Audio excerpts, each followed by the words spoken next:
something I've always wanted to talk about, but I've never really had the courage to. And I feel like with a lot of things in my life, I'm very open. I'm open about my transition. I've been open about my weight loss surgery. But there's one thing in my life I have never felt strong enough to be open about. But it's not something I've publicly spoke about. It's not something I publicly have acknowledged or I've ever made a video about. But I've wanted to. And the one thing that kind of always held me back from doing so was fear. Fear of the stigma around this subject, fear around the stigma of friends and family and co-workers and everybody who watches my videos, all three of you. I want to talk about mental illness, and it's something that I've dealt with, it's something I've struggled with, it's something I don't talk about, for the very reason that once you start talking about it, it kind of opens a bag of other things that you kind of have to go into. When I was 14, I started having some issues with my parents and with school, and we moved when I was 14.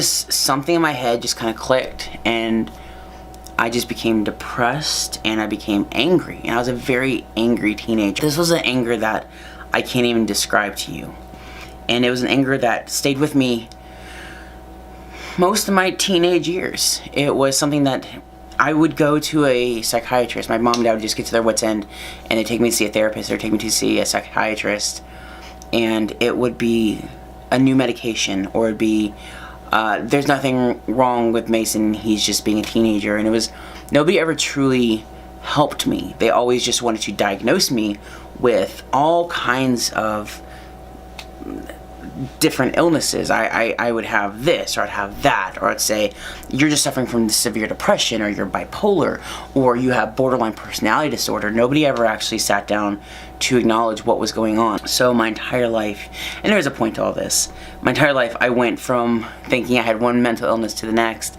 and thinking that there was something wrong with me, thinking that there was something that I was doing wrong. And my mom, you know, bless her heart, she would feel like she had done something wrong. She felt like at some point in her life, she had done something to mess me up. As I got into my adulthood, I realized that I can control my anger, and I realized that maybe I'm not as crazy as the doctors tried to make me feel like I was. So I stopped taking all my medications. I went from taking antidepressants to taking nothing, because I felt I could control myself, and I did. I felt fine. I felt great.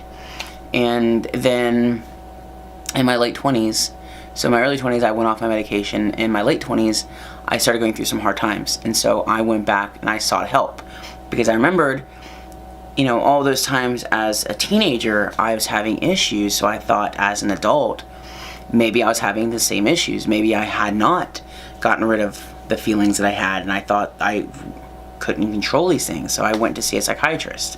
I went to see a therapist. You know, my weekly talks, I would go in and I would speak, and she would say, I think this is wrong with you. You need to go see a psychiatrist for this. And then she said one time that, she said, I feel you have borderline personality disorder. At the time she told me that, it was actually my 28th birthday. And I had no idea what borderline personality disorder was. I had absolutely no idea what that even meant. And I remember driving home from that session that day thinking, well, borderline must mean it's like a border between two different things. Like, oh, she found something different about me, that there's something going on. If I'm borderline, that means it's like a borderline mental illness. Had no clue what that even was. And then I did research on it, and I thought to myself, you know what? A lot of these things match what I'm going through. A lot of these things are how I feel. A lot of these things are me. So I started seeing a different therapist who specialized in DBT therapy, which is dialectical behavior therapy, I think is what it is. So I went to see him. So that was my 20th birthday, so September 2012, when I was diagnosed as being borderline. And I started seeing the different therapists who did DBT until May of 2013. It got to the point where the therapist said, because he wasn't, let me just say what I'm going to say here. I'm not borderline. I don't have borderline personality disorder. And because I had been misdiagnosed by the therapist originally, and I went to see the new therapist, who, it was his job to tell people, the sky is blue. If you look for all the abnormalities of the sky, you're going to see them. So he kept filling my head, and I wasn't getting the proper help I needed, so I kept regressing further and further and further. Finally got to the point where the therapist said, there's nothing I can do for you. You're not listening to anything I say. You're not taking the help I'm giving you. So he dropped me. In 2014 was my sister's accident, and I needed somebody to talk to, so I started seeing a psychiatrist. And the psychiatrist's idea of helping me was giving me medication. Well, you're obviously depressed. You just went through a very traumatic situation, so obviously you must be depressed. So that's when I started taking Zoloft. I would tell him, this medication's not working. I feel worse. You're making me feel worse. So he'd say, okay, let's try something different. So it got to the point where it was literally a joke in my house. I would come home with a different medication every week, and I was up and down, and I was left and right, and I was going out of my mind because the doctors were not helping me, and I was scared to speak up. I was scared to say anything. So new medication, different medication, new medication, and then that went on until about December of 2014. So it was July when I first started going to get help until December of 2014. At this point, I was on about 5 different medications. I knew something wasn't right, and I knew things were wrong. I knew something was wrong. At this point, I had been diagnosed as being bipolar. At this point, I had been diagnosed as being depressed. At this point, I had been diagnosed as the original diagnosis of borderline personality disorder. And they just kept throwing medication at me. They kept throwing more and more and more medication at me.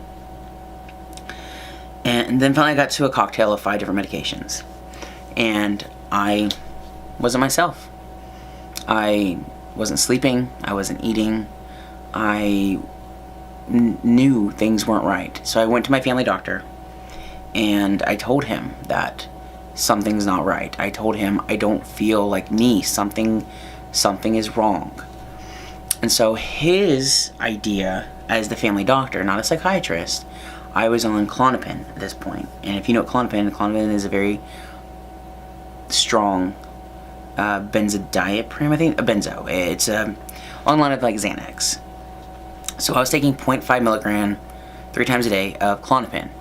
So when I came to him and I told him I wasn't feeling right, something wasn't going well, his idea was to bump me up from the 0.5 milligram I was on to the 2 milligram, like that, of Klonopin, 3 times a day. I took his word for it. He was a doctor. What do I know? So I started taking 2 milligrams of Klonopin 3 times a day, on top of my other medications that I was taking as well.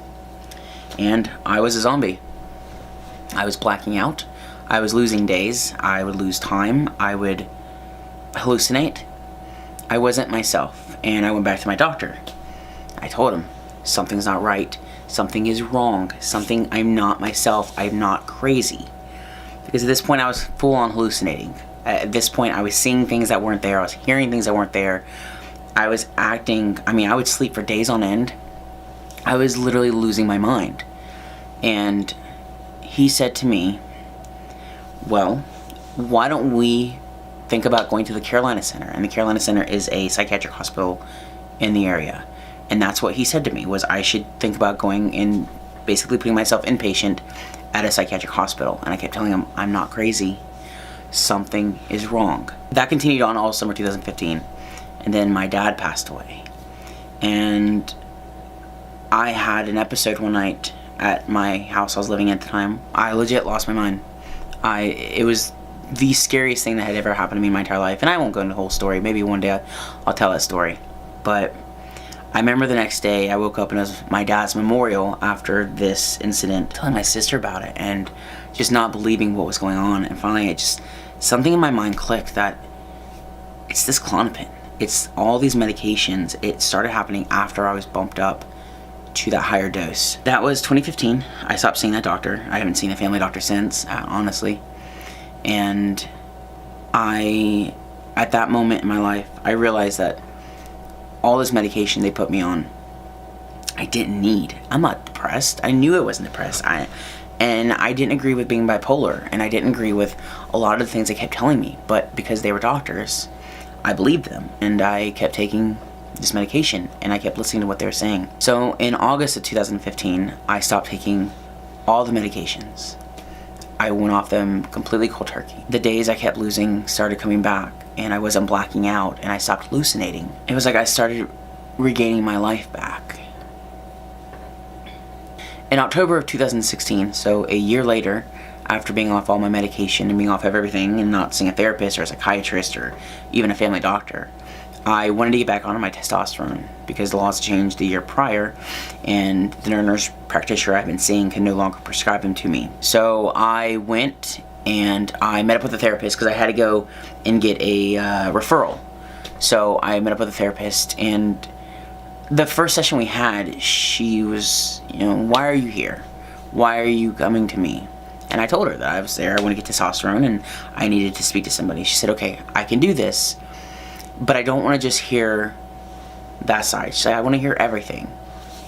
So the therapist I was originally seeing, fast forward about a month later, she had to leave the practice because she was going back to get her license or something. So she introduced me to another therapist. I will honestly say that meeting that new therapist that I currently see now, a year later, was the best thing that ever happened to me.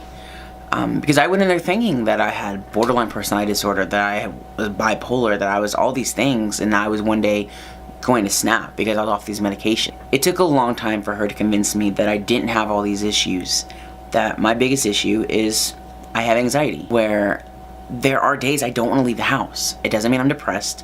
It doesn't mean I'm sad. It just means I cannot force myself to do anything. My anxiety is so bad, like sometimes I feel like I'm having a heart attack. And I honestly think, if I ever really do have a heart attack, will I be able to tell the difference between that? And, my anxiety is I could say something to somebody and 10 hours later, I'm still thinking and rethinking and thinking and rethinking. And should I have done that? Are they mad at me? Do they think I'm weird now? Or do they think I'm creepy? Or, I just think, and it's exhausting.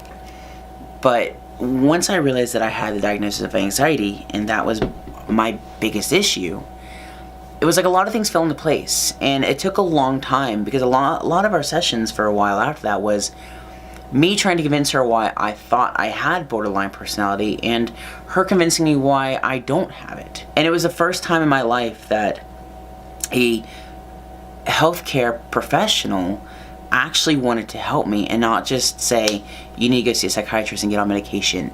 It was the first time somebody actually listened to me. It was the first time somebody actually understood. I think we need to stop having such a stigma around mental illness or mental health. And I feel like there are a lot of people who benefit from having medications. People need to have medication, no different than somebody who has diabetes. But at the same time, if you feel something's not right, you need to speak up and be your own advocate. What happened when I had my blackout of 2015, as I call it, was my own fault, because I should have advocated for myself better. But at the same time, I do feel like there were signs that should have been recognized that it was more than just me. So,